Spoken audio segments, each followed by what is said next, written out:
നല്ലൊരു പ്രോഗ്രാം നമ്മുടെ മലപ്പുറം ജില്ലയിൽ ഇന്ന് റെഡ് അലർട്ടാണ്. പക്ഷെ എന്നിരുന്നാൽ പോലും അതൊക്കെ വകവെക്കാതെ ഇവിടെ എത്തിച്ചേർന്നിട്ടുള്ള നിങ്ങളെല്ലാവർക്കും ഒരുപാട് അഭിനന്ദനങ്ങൾ നിങ്ങൾ അർഹിക്കുന്നു. അതുപോലെ തന്നെ എനിക്ക് എടുത്തു പറയാനുള്ളത് രണ്ട് ക്യൂട്ടായിട്ടുള്ള നമ്മളുടെ MC-കൾ, അതായത് മിസ് അജിഷ്ണ ആൻഡ് മിസ് ദേവിക. ഒരുപാട് അടിപൊളിയായിട്ട് അവർ നന്നായിട്ട് കൈകാര്യം ചെയ്തിട്ടുണ്ട്. MC ഭാവിയിലെ മിന്നും താരങ്ങളാവട്ടെ. അതുപോലെ തന്നെ സൂപ്പറായിട്ട് പാരൻസിനെ സപ്പോർട്ട് ചെയ്യുക. Good luck. അതുപോലെ തന്നെ നമ്മുടെ പുതിയ നമ്മുടെ രണ്ട് ടസ്കസിൻ്റെ രണ്ട് MC-കളായിട്ട് ഉയർന്നു വന്നിട്ടുള്ള നമ്മുടെ കണ്ണൂരിലെ സാജിദ് ഭായ്, അതുപോലെ തന്നെ നമ്മുടെ ഷീന മാഡം നന്നായിട്ട് ഇവിടെ പെർഫോം ചെയ്തു. അടിപൊളിയായിട്ട് MC കൈകാര്യം ചെയ്തു. ഒരുപാട് അഭിനന്ദനങ്ങൾ. അതുപോലെ തന്നെ നിങ്ങളുടെ മുമ്പിൽ നിൽക്കാനായതിൽ ദൈവത്തോട് നന്ദി പറയുന്നു.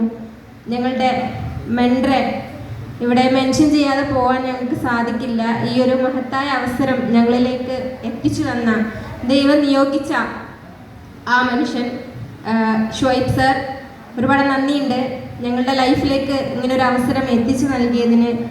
അതുപോലെ തന്നെ അൽത്താഫ് സർ എല്ലാ കാര്യങ്ങൾക്കും മുന്നിട്ട് നിന്ന് ഞങ്ങളുടെ ഒരു വഴികാട്ടിയായിട്ടുള്ള ഞങ്ങളുടെ അൽത്താഫ് സാർ, ഒരുപാട് നന്ദിയുണ്ട് സാറിന്.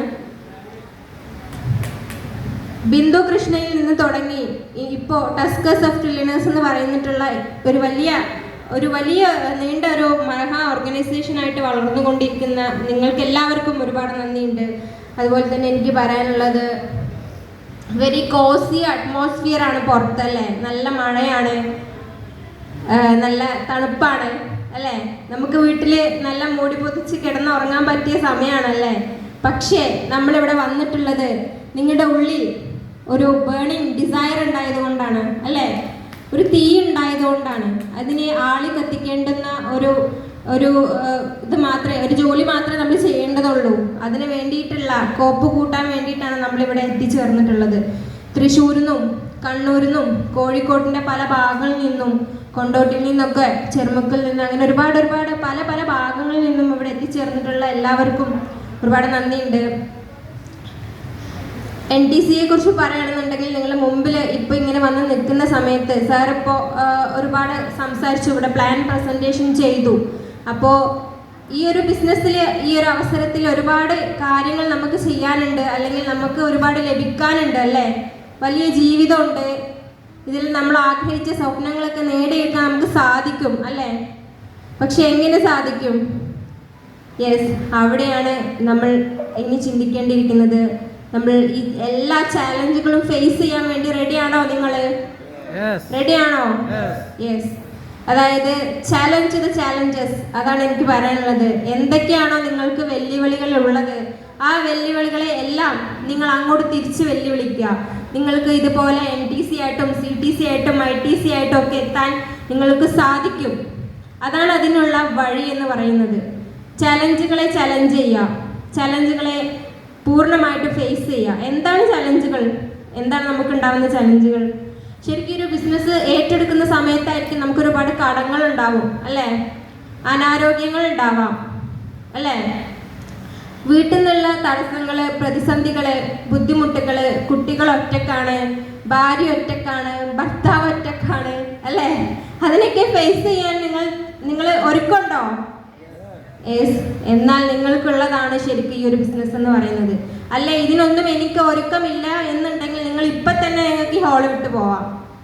കാരണം ഈ ചലഞ്ചുകളെല്ലാം ഫേസ് ചെയ്തിട്ട് വന്നതുകൊണ്ട് മാത്രമാണ് ഇവിടെ നിന്ന് ഇറങ്ങിപ്പോയ മുൻനിരയിൽ നിൽക്കുന്ന എല്ലാ ലീഡേഴ്സും ഇത്രയും ബിസിനസ് വോളിയൊക്കെ മാച്ച് ചെയ്തിട്ട് ഈ വലിയ അച്ചീവ്മെന്റ്സ് ഒക്കെ ഉണ്ടാക്കിയിട്ടുള്ളത്. ഈവൻ ഞങ്ങൾ പോലും. നമ്മൾ ഇനി ഒരുപാട് പോവാനുണ്ട്, ഒരുപാട് ദൂരത്തേക്ക് ഇനിയും നടക്കാനുണ്ട്. പക്ഷെ എന്നിരുന്നാൽ പോലും ഈ ഒരു അച്ചീവ്മെന്റ് നേടിയിട്ട് ഇവിടെ നിൽക്കുന്ന സമയത്ത് സാറ് പറഞ്ഞിട്ടുണ്ടാവും, NTC നമ്മുടെ അനുഭവങ്ങൾ പറയുന്ന സമയത്ത് NTC ടോക്കിൽ സാറ് പറഞ്ഞിട്ടുണ്ടാവും ഒരുപാട് ബുദ്ധിമുട്ടിയിട്ടുണ്ട്. ഞാനൊക്കെ സാറ് ഈ ബിസിനസ് ബിൽഡ് ചെയ്യാൻ വേണ്ടിയിട്ട് ഫസ്റ്റ് ടൈമിലൊക്കെ പോകുന്ന സമയത്ത് ഞാനും എൻ്റെ ചെറിയ മോളും ഒറ്റക്കായിരിക്കും വീട്ടിൽ. ഇതേപോലുള്ള എത്രയോ മഴക്കാലങ്ങളും എത്രയോ വെയിൽക്കാലങ്ങളും മഞ്ഞുകാലങ്ങളൊക്കെ ഞങ്ങൾക്ക് കടന്നു പോയിട്ടുണ്ട്. ആരും ഇല്ലാതെ ഞങ്ങൾ ഒറ്റക്കായിട്ട്, കാരണം ഇവരുടെ പാരൻസ് ഇല്ല, ഞങ്ങൾ ഒറ്റക്കാണ് വീട്ടിൽ. പക്ഷേ അന്ന് ഇദ്ദേഹം എനിക്കൊരു വാക്ക് തന്നിട്ടുണ്ടായിരുന്നു, ജീവിതം മാറും, ഇപ്പോൾ ഇവിടെ നിൽക്കുന്ന നമ്മുടെ ലൈഫ് ഒരു ലക്ഷറി 4 വീലിലേക്ക് മാറും, ഒരു ലക്ഷറി ലൈഫിലേക്ക് നമ്മൾ കാല് വയ്ക്കും. നീയും കുട്ടിയും സഹിക്കാൻ തയ്യാറുണ്ടോ? പലതും ത്യജിക്കാൻ തയ്യാറുണ്ടോ? പേടിപ്പിക്കുന്ന രാത്രികളെ അതിജീവിക്കാൻ നിങ്ങൾ തയ്യാറുണ്ടോ എന്ന് എന്നോട് ചോദിച്ചിട്ടുണ്ടായിരുന്നു അന്ന് ഒരുപാട് നേരം വൈകി വരുന്ന ദിവസങ്ങളിലൊക്കെ. തയ്യാറുണ്ട് എന്ന് ഞാൻ കൊടുത്ത വാക്ക് ഇന്ന് അദ്ദേഹം എനിക്ക് നേടിത്തന്നുകൊണ്ടിരിക്കുന്നു. അൽഹംദുലില്ലാഹ്. ഇതുപോലെ നിങ്ങൾ നിങ്ങളുടെ ഫാമിലിയോട് ചെന്ന് ചോദിക്കുക.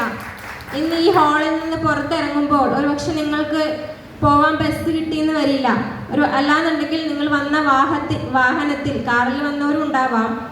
ഞാൻ പറഞ്ഞു വന്നത്, ഒരുപക്ഷെ ഒരു 4 വീലിലേക്ക് ജീവിതം മാറ്റണം എന്ന് ആഗ്രഹിക്കുന്ന ഒരുപാട് ആളുകൾ ഉണ്ടാവാം ഈ കൂട്ടത്തിൽ, അല്ലേ? അപ്പോൾ നിങ്ങൾക്ക് സാധിക്കില്ല എന്നാണ് നിങ്ങൾ ചിന്തിക്കുന്നുണ്ടെങ്കിൽ, ഞാൻ നേരത്തെ പറഞ്ഞ പോലെ ഇതുപോലുള്ള ഒരുപാട് മഴക്കാലങ്ങളൊക്കെ കഴിഞ്ഞ് വന്നിട്ടുള്ളവരാണ് ഞങ്ങളും. അന്ന് സത്യം പറഞ്ഞാൽ ഞങ്ങളുടെ കയ്യിൽ ഒരു സ്കൂട്ടി ആയിരുന്നു ഉണ്ടായിരുന്നത്, ഒരു നമ്പർ ബോർഡ് പോലും ഇല്ലാത്തൊരു സ്കൂട്ടി. ആ സ്കൂട്ടിയിൽ ശരിക്ക് എൻ്റെ മോളെയും എന്നെയും ഒക്കെ വെച്ചിട്ട് വീട്ടിലേക്ക് പോകുന്ന സമയത്ത് ഞാൻ ചോദിച്ചിട്ടുണ്ട്, ഇതിനെന്തെങ്കിലും ഒരു മാറ്റം വരുമോ? അപ്പം അദ്ദേഹം പറഞ്ഞു, അദ്ദേഹം വലിയ മോട്ടിവേറ്ററും വലിയ എന്തൊക്കെയോ ആയിരുന്നല്ലേ. പക്ഷേ ഞങ്ങൾക്ക് ജീവിതത്തിൽ ഒരു മാറ്റം വരുത്താൻ സാധിച്ചിട്ടുണ്ടായിരുന്നില്ല. പക്ഷേ